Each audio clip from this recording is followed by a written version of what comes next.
Mais uma vez quero saudar a Maria Igreja, passando pela nossa Pai do Senhor. Vamos abrir as nossas Bíblias no livro de Crônicas, 1 Crônicas,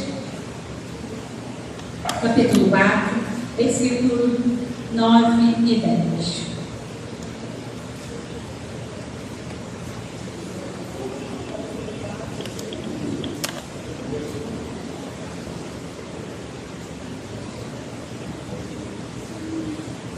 Depois de Samuel, Reis, Crônicas.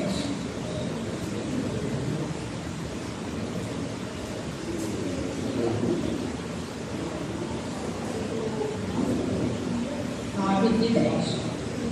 1 Crônicas 4, versículos 9 e 10.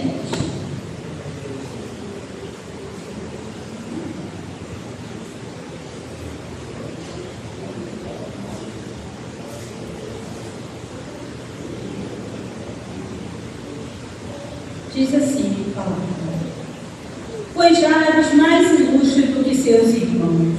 Sua mãe chamou-lhe Jabes, dizendo: porque com dores o dei à luz. Jabes invocou o Deus de Israel, dizendo: ó, tomares que me abençoes e me alargues as fronteiras, que seja comigo a tua mão e me preserves do mal, de modo que não me sobrevenha aflição. E Deus lhe concedeu o que lhe tinha pedido. Palavra do Senhor. A igreja pode se assentar. Amados, esses últimos dias eu tenho meditado um pouco no texto da pregação do primeiro domingo, que foi Efésios 3, a partir do versículo 14 até o 21. E porque ali diz que Deus é grande, maravilhoso, extraordinário e tem coisas extraordinárias para as nossas vidas. Mas nós precisamos crer no poder desse Deus e querer mudar e viver todas as promessas de Deus para as nossas vidas. E quando eu olho para esse texto, um texto que está no livro de Crônicas, um livro que eu sei que alguns irmãos gostam muito do livro de Crônicas, porque o início dele é a genealogia, e esse texto que no capítulo 3 não é diferente disso. Se vocês observarem a partir do versículo 1, você vai ver que tem a genealogia dos descendentes de Judá. E muitas pessoas acham a leitura desse texto chata, enjoada, incômoda, porque são só nomes e nomes difíceis de se pronunciar, que a leitura ela vai ficando cansativa, porque nós vamos tropeçando nos nomes e não entendendo muito bem. Mas quando nós chegamos nesse capítulo número 3, no versículo número 9, nós percebemos que há uma pausa, uma interrupção, e o nome de Jabes é citado de uma forma diferente. Há um destaque para o nome dele e para a vida de Jabes. E se o Senhor nos permitiu esse destaque, é porque nós precisávamos reparar no poder de Deus sobre a vida daquele que se coloca na presença do Senhor.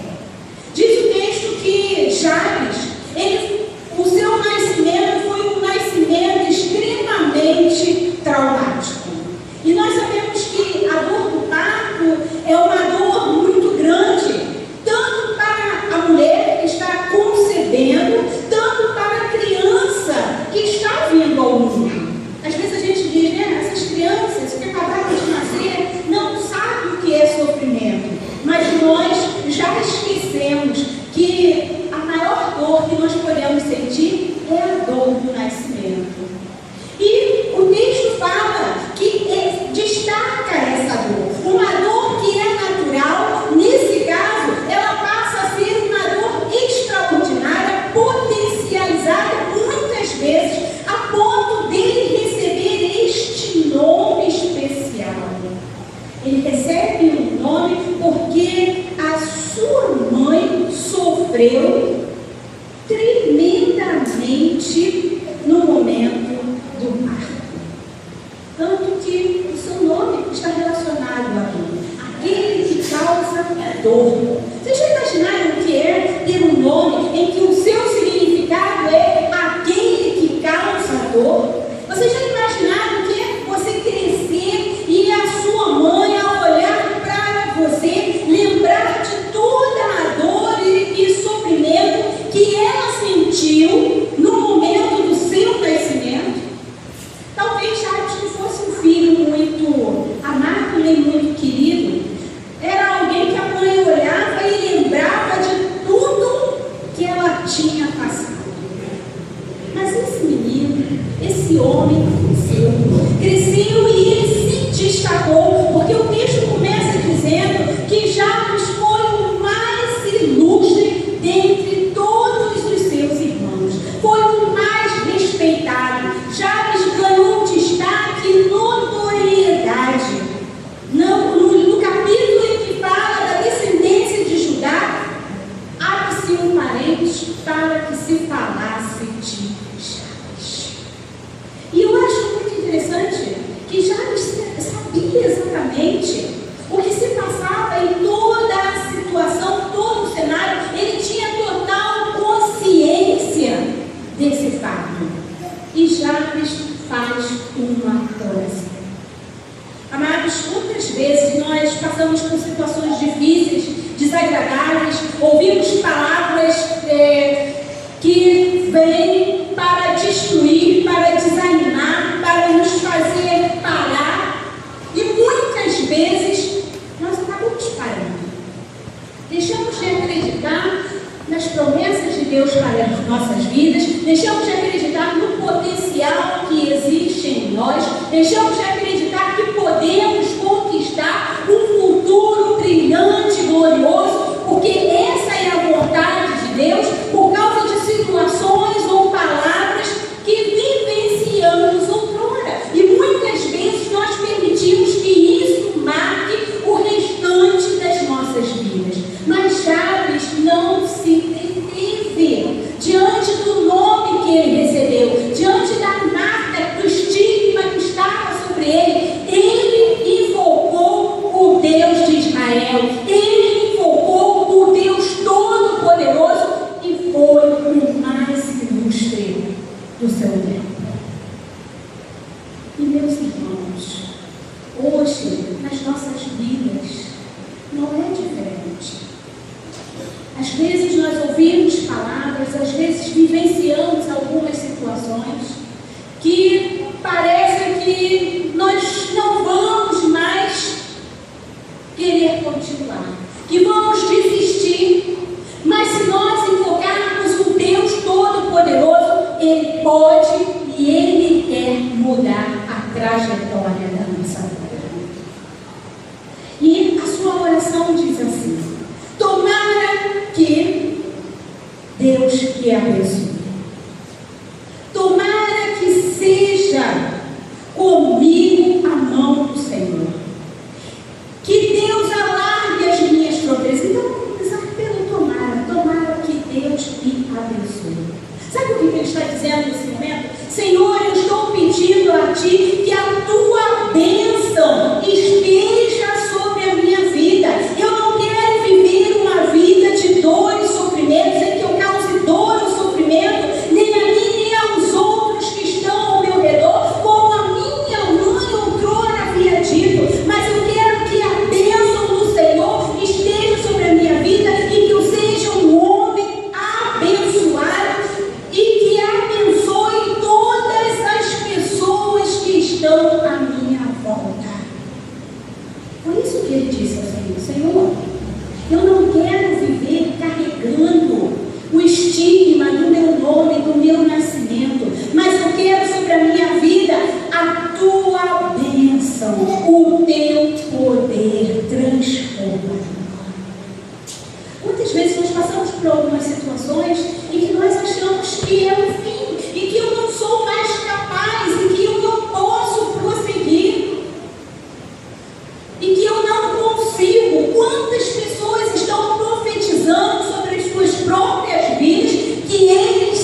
partido. Eu já tentei, não vou conseguir. Isso não é para mim, eu não sou inteligente o suficiente, porque lá atrás, na minha infância, sempre alguém dizia para mim que eu era burro, que eu era bobo, que eu era incompetente e que eu não ia muito longe. E às vezes nós trazemos esse peso, essa carga sobre as nossas vidas. Pessoas que dizem, aquele menino não vai dar em nada, ele não vai conseguir nada. E nós muitas vezes incorporamos isso e trazemos isso para as nossas vidas e achamos que tudo que Deus tem para nós se resume a uma palavra que um dia foi ministrada sobre as nossas vidas. Mas nós precisamos aprender a dizer que essas coisas nós não recebemos porque nós somos do Senhor. Que sobre as nossas vidas está a mão do Deus Todo-Poderoso. E que Ele nos faz mais do que vencedores. Eu não posso aceitar isso. Quantas vezes dizem para nós, nós mulheres, então, você não vai aprender a dirigir, porque é incompetente.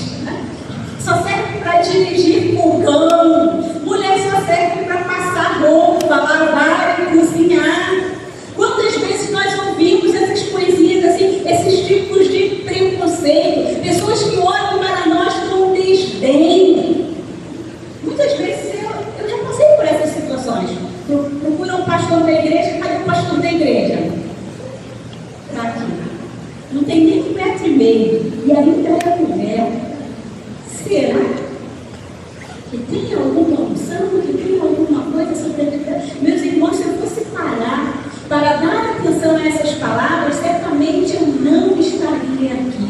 Mas eu creio no poder daquele que me chamou. Eu creio no poder daquele que dirige a minha vida. E sei que tudo posso naquele que me fortalece. E já nos cria no poder de Deus. E a segunda coisa que ele pede, que o Senhor alargue as suas fronteiras. Amados, muitas vezes nós estamos conformados, né? Acho que essa é a palavra certa. Conformado com o que somos e conformado com o que temos. Porque nós achamos que nós cristãos não podemos ambicionar coisa alguma. Ambição não é coisa de cristão. O que não é coisa de cristão é a inveja. Ficar olhando para o irmão e desejando ter aquilo que o irmão tem, sem fazer esforço nenhum, sem labutar para conquistar ou para atingir o lugar que ele atingiu. Isso é pecado. Mas ambicionar, desejar coisas boas, crescimento espiritual, crescimento financeiro, crescimento material, não há nada de pecaminoso, nem de desonroso nessa atitude. E nós devemos desejar cada dia mais da presença de Deus, crescer em experiência e conhecimento do Deus a quem servimos. É claro que nós não podemos perder de vista a perspectiva de quanto mais eu cresço na presença do Senhor, mais eu o conheço, mais responsabilidade também estará sobre os meus ombros. E às vezes é assim, a gente olha para a pessoa, vê ela ocupando aquele cargo de destaque, mas nós não queremos as responsabilidades que aquele cargo de destaque lhe proporciona. Nós queremos só a glória, somente a glória. Mas o Senhor fala, mas Jabes fala com o Senhor que ele quer alargar as suas tendas, crescer, avançar. E nós como igreja do Senhor, precisamos querer crescer e avançar. Porque esse é o desejo de Deus para as nossas vidas. Essa semana passada eu estive pregando numa igreja que a pastora estava confidenciando que a igreja está muito satisfeita com o jeito que ela está. É um povo reduzido, mas é bom. gente é igrejinha mesmo, tá bom assim. Porque eu cheguei lá dizendo que não estava bom isso. Não pode estar bom ser igrejinha. Bom é ver a igreja do Senhor, a igreja que cresce, que se multiplica, porque busca a presença e a graça do Senhor sobre a sua vida.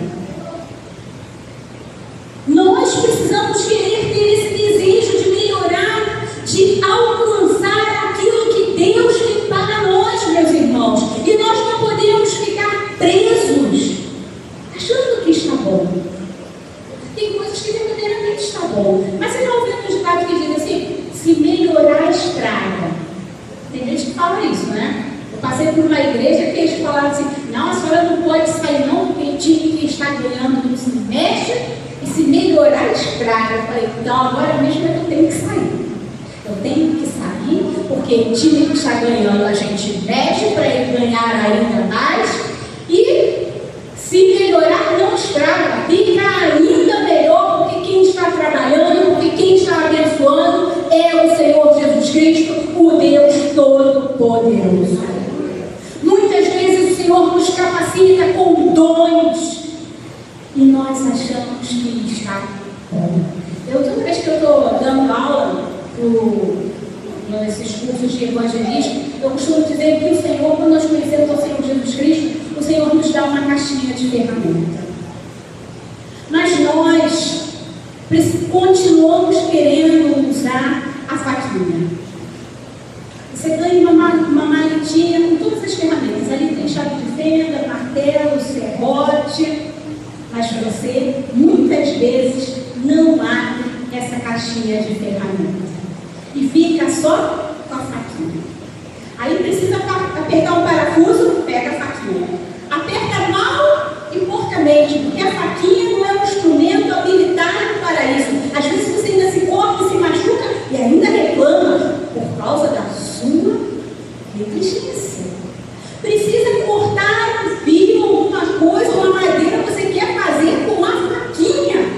A faquinha não tem dente. A faquinha vai ter dificuldade para cortar um pedaço de madeira, para cortar um cano, mas você quer usar a faquinha.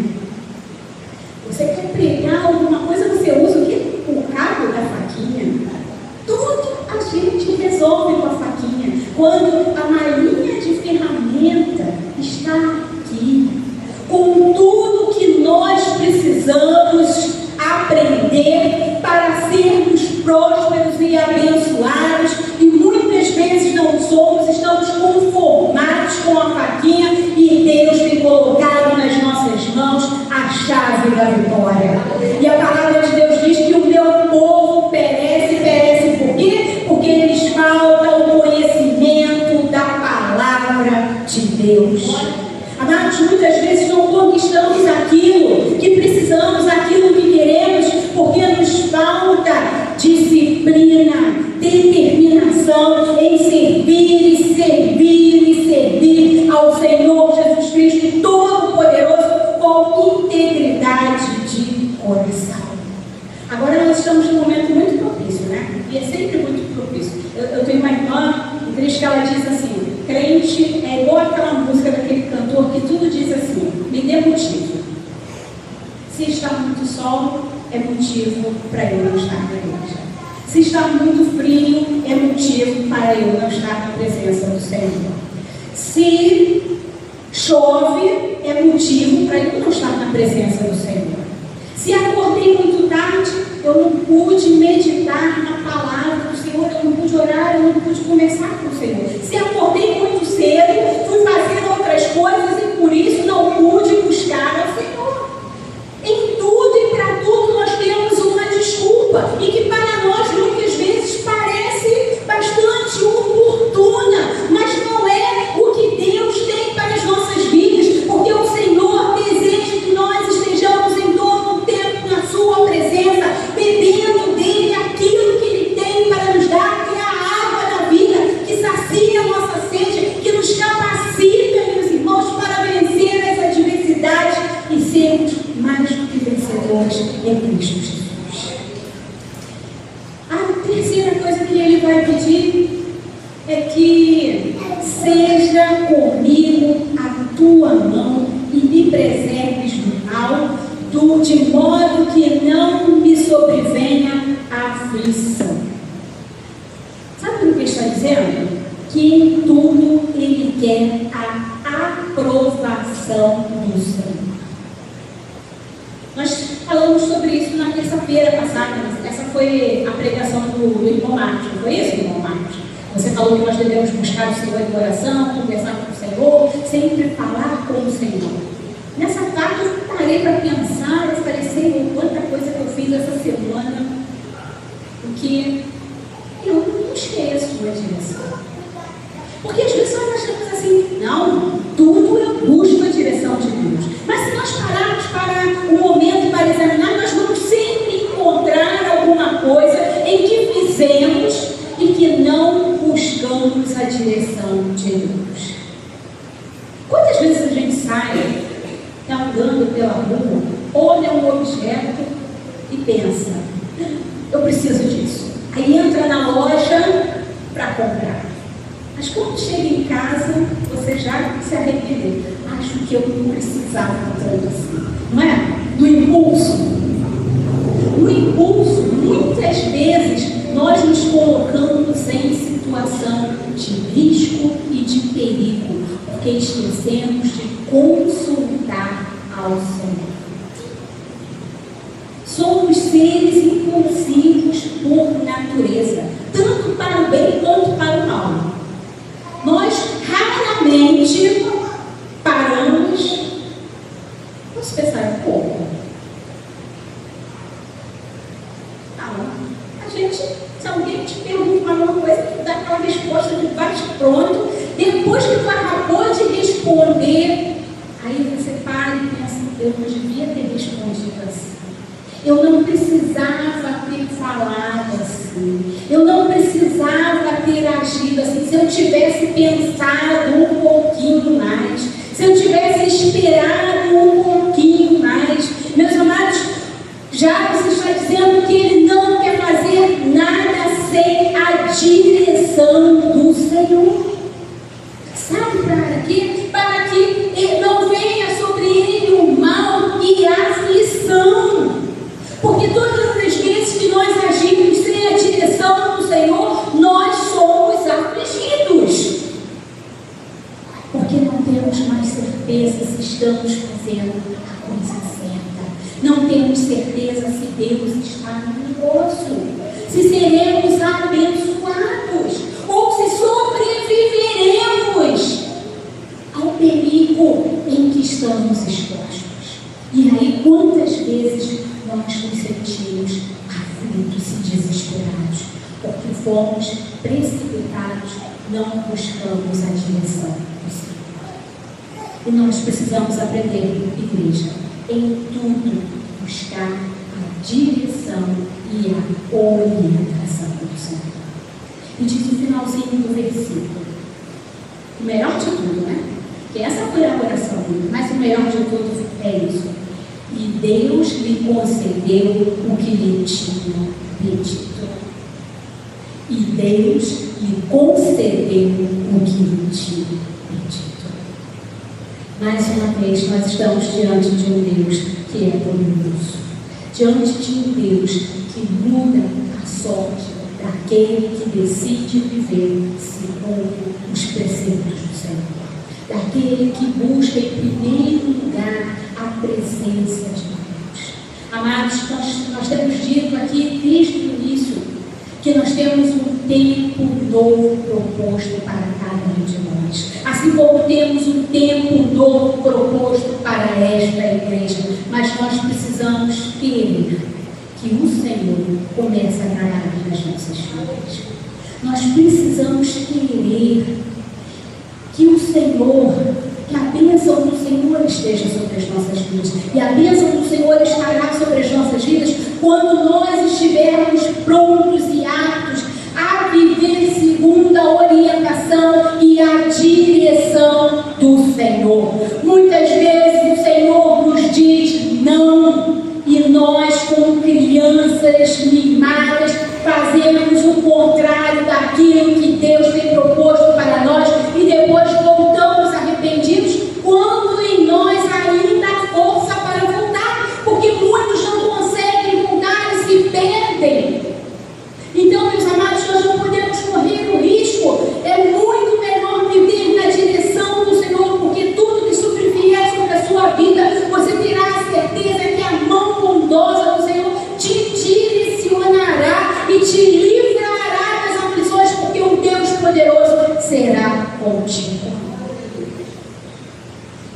Você quer ter a sua sorte mudada?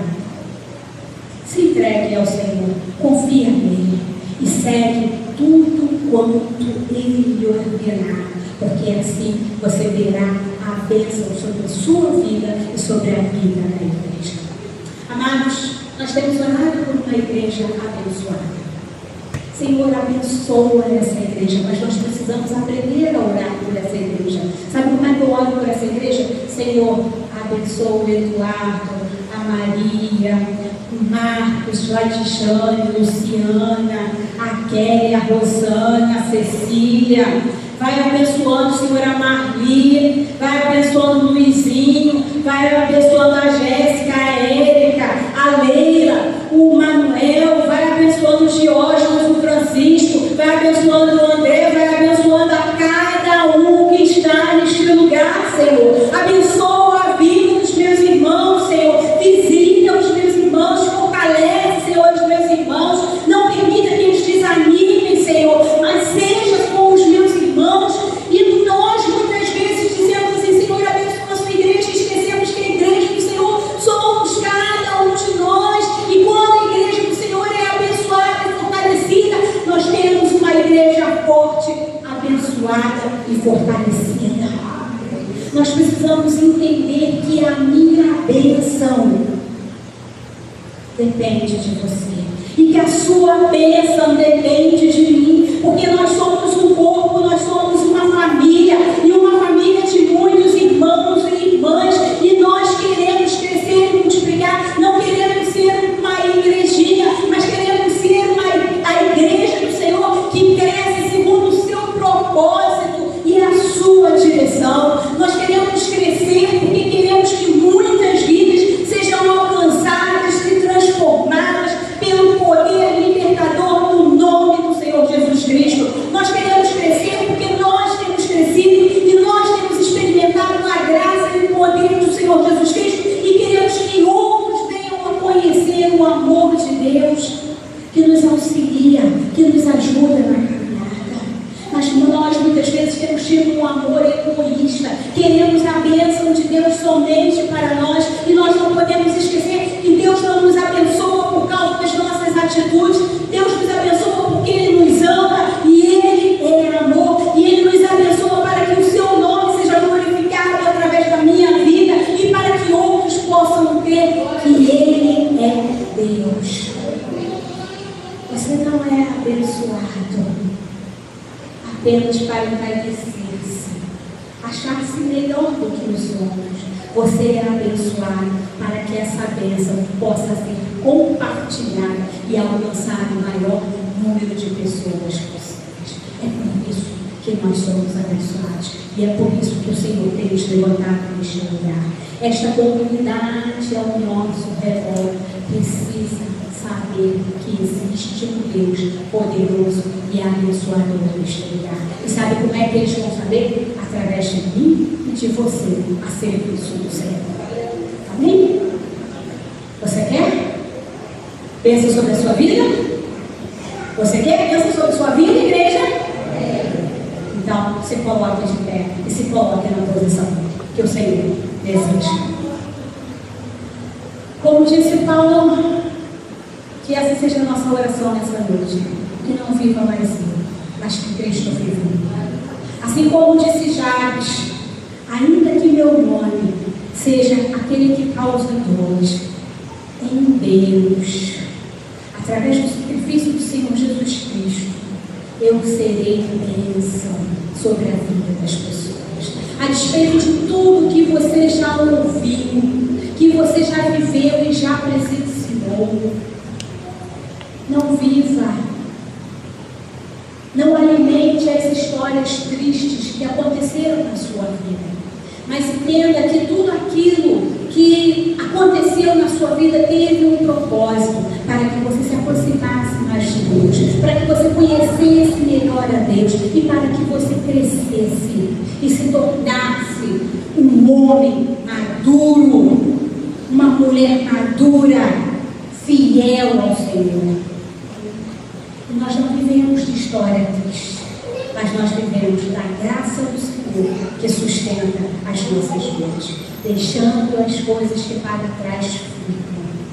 Vamos deixar essa noite que o nosso compromisso seja deixar tudo aquilo que disseram que nós não conseguiríamos, que nós não teríamos, que nós não seríamos. Nós precisamos deixar para trás e olhar para o prêmio da soberana vocação que está sobre as nossas vidas, que é o Senhor Jesus Cristo, que tem a sua graça, o seu poder e o seu amor para nos transformar e nos abençoar. E é isso, irmãos, é para isso que nós temos que olhar, para as coisas que Deus tem para revelar e manifestar através das nossas vidas, amém? Então ore ao Senhor nesse momento, peça ao Senhor que você consiga nessa hora, em nome de Jesus, deixar tudo para trás, para que nós possamos viver o sobrenatural de Deus aqui na terra, porque é isso que Ele tem para a sua vida, é isso que Ele tem para as nossas vidas, em nome de Jesus. Soberano Deus, amado Pai, nós te louvamos, Senhor, porque Tu és maravilhoso. Nós te bendizemos, Senhor, porque Tu és santo, Tu és perfeito. E porque apesar de toda a Tua santidade, apesar de toda a Tua majestade,